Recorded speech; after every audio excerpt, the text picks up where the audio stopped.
Мен Жабраил алейхиссаламнан сұрадым. Бұлар кімдер деп? Ал айтты. Бұлар сенің бір туғаның болған мұрдағы пайғамбарлар деді. Андан соң Жабраил алейхиссалам менің қолымдан қармап, жетелеп, ал жердегі таштың үстіне шығарды.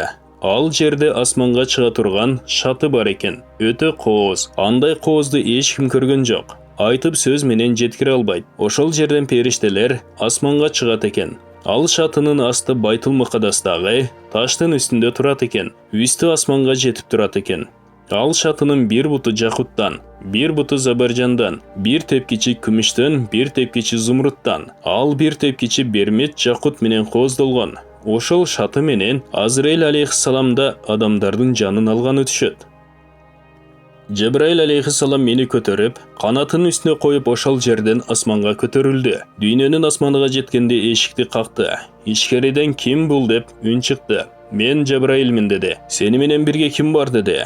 Мухаммад бар деді. Эшикти ачты, жогору кирдик. Дүйнөнүн асманына чыккандан соң бир корозду көрдүм. Анын пары аппапак, парынын астындагы түктөрү жашыл. Андай кооз корозду көргөн жок элем. Анын эки буту жердин астында, башы арштын астына жетип турат. Анда эки канаты бар. Эки канатын жазып учканда, бир көз ирмемчелик убакытта чыгыштан батышка өтүп кетет.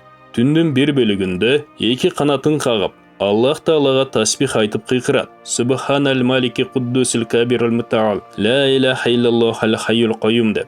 Ушул тасбихти айтып кыйкыруудан токтогондо, жердеги короздор да токтошот. Пайгамбар саллаллаху алейхи вассалам айтат: "Ошол корозду көргөндөн бери жана бир көрсөм экен деп кызыгам."